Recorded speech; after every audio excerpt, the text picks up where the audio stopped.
pathway to the Supreme Court if a vacancy opens.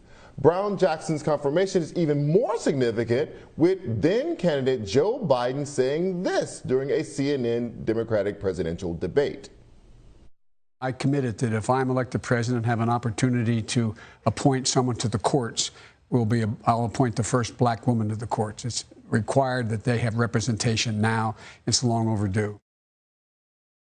For many liberals, Brown-Jackson checks all the boxes and has the resume and pedigree to eventually fill a Supreme Court seat. Her background as a public defender, her judicial background, and her time as a clerk for Justice Stephen Breyer, the second longest tenured justice on the court, put her on a short list of ideal candidates for the next vacancy. Senate Majority Leader Chuck Schumer gave Brown-Jackson a glowing recommendation just hours before her confirmation vote. She has all the qualities of a model jurist. She is brilliant, thoughtful, collaborative, and dedicated to applying the law impartially. For these qualities, she has earned the respect of both sides. Nominees to powerful circuit courts, especially the D.C. Circuit, are frequently controversial. But last week, a bipartisan group of senators in the Judiciary Committee voted in her favor. I greatly look forward to confirming this exceptional nominee in just a few hours and continuing to restore balance to a judiciary that's been thrown out of whack by former President Trump. Monday, Senate Minority Leader Mitch McConnell went on the record to say that it would be highly unlikely that a Supreme Court nominee picked by President Biden would be confirmed in 2024 if Republicans take control of the Senate. For McConnell, purposely being a barrier to judicial appointments set forth by a Democratic president has become routine. McConnell is the same man who seemed to take pride in being a hindrance to any appointments set forth by President Obama. I was shocked that former President Obama left so many vacancies and didn't try to fill those positions. I'll tell you why. I was in charge of the of what we did the last 2 years of the Obama administration. I will give you full credit for that. And by the way, take a bow. All right, that was a good line.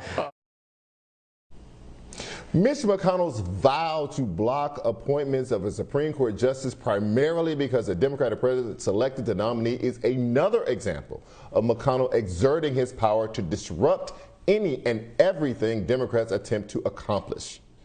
Joining us to discuss this and how the Democrats may be able to circumvent McConnell's efforts is former Senator from California, Barbara Boxer. Senator Boxer, how are you? I'm great. So good to be with you. Great. So what do you do with this situation with McConnell vowing to stand in the way once again if a Supreme Court vacancy opens up? You know, this issue is so awful on so many levels, and I worked with McConnell for many years. I should say we didn't work very well together for 20 years because he opposed me and threatened me when I wanted to get rid of Bob Packwood, who had a horrific record of literally sexually harassing 21 women, and we finally got him out. And so after 20 years, we finally. But I don't see that institutionalist that Mitch would show from time to time in his remarks. So 2 points I want to make. One, it really, what he is saying is to stop the presses moment. In other words, let's reflect. What he's doing is against the oath he took to uphold the Constitution. And anyone within the sound of my voice should read the Constitution. It's pretty straightforward on this. It says that the president will nominate and the Senate shall advise and consent when it comes to Supreme Court nominees. There's nothing in there that says that the Senate can just say, no, we're not doing it at a certain date or because a certain president is of a certain party. So he is going against his own oath of office. And it only proves to me, and I hope Americans are going to listen, we need to vote out these Republicans. He's holding out hopes to take over the reins from Schumer in 24. That would be an absolute disaster. So, to me, it just gets me all riled up and ready to keep on working, Right. even though I'm not in the Senate, to elect the right people who are going to support wonderful judges like Judge Jackson. So, as you say, he is violating his oath of office. This is not in the Constitution that you can just say no and not take it up. And yet he did. And yet there was no punishment for it. And yet the people on the right applauded him for doing it. So is there no recourse? Well, it's true that there's no punishment. I mean, it's a very cold, cruel world when you don't control the votes. And this is why, I listened to your interview with Stacey Abrams. What a hero, because she understands it. She gets it. We can complain and we can be angry, and I can say everything I feel in my heart, which I feel has a lot of merit to it, that he is literally un-American when he says he's going to hold up everything. Look, he said he wants to hold up the entire Biden agenda.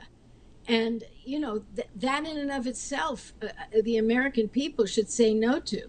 So the only answer to all of this is to speak out, speak up, let the people know what's going on. Very important to organize. As Nancy Pelosi says, don't agonize, organize, and get ready for these midterms. Because we can't allow Mitch McConnell to get back there in charge. We can't allow him to stop another Supreme Court nominee, because there is no punishment for that kind of behavior. The only punishment is beating him at the polls. Well, speaking of the midterms, are you personally worried that Democrats may lose the House or the Senate or both in the midterms? I've been looking at the Senate. I'm such a creature of the Senate. I was there 24 years. I was 10 years in the House.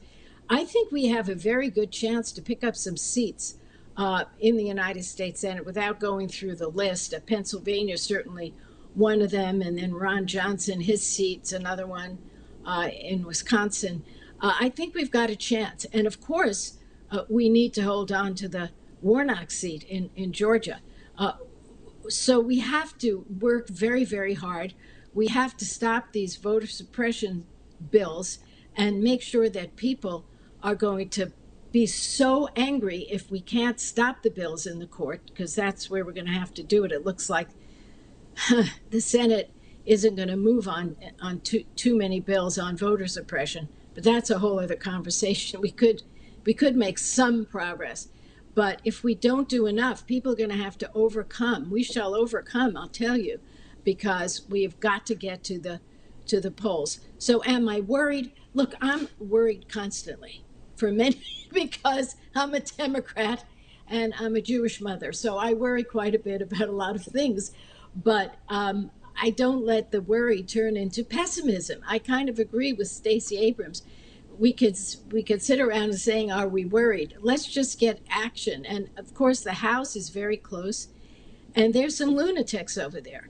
I don't see how people are going to, vote Republican. They don't even want to know the truth about what happened on January 6th when our democracy was attacked full throttle by white supremacists. So we just have to say the Republican Party is gone. This is not the party of Lincoln. This is not even the party of Reagan. It isn't even the party of George W. Bush. It's a frightening group of people who are anti-democratic, and I would urge any Republicans within the sound of my voice to get out of that party. If you don't want to be a Democrat, be an independent voter, decline to state, and pick your candidate. I'm running out of time here. I want to get this one last question in, if you don't mind, Senator Boxer. I'm sorry to interrupt. But I hear you saying some of what Stacey Abrams was saying, which was, I hope that them trying to take away your right to vote will make you angry enough to get out and vote even more. But how long can Democrats depend on fear or anger or exhaustion as a motivator at the polls to overcome voter suppression that is becoming codified and becoming law? We have to have victories, Charles. And if we have victories, we'll just keep on fighting hard. Listen, one of the things I learned just by serving so long in office, it is hard to become a more perfect union. As Stacey Abrams says, it's a step forward, it's a step and a half back, it's 2 steps forward, it's a step back. And we don't have the luxury to say we're tired. Look, I'm getting a lot older, but I will never be silenced until I can't talk anymore, because this is about, you know, fairness and justice and equality, and we're learning so many things that were not really taught to us about the inequalities and the injustice.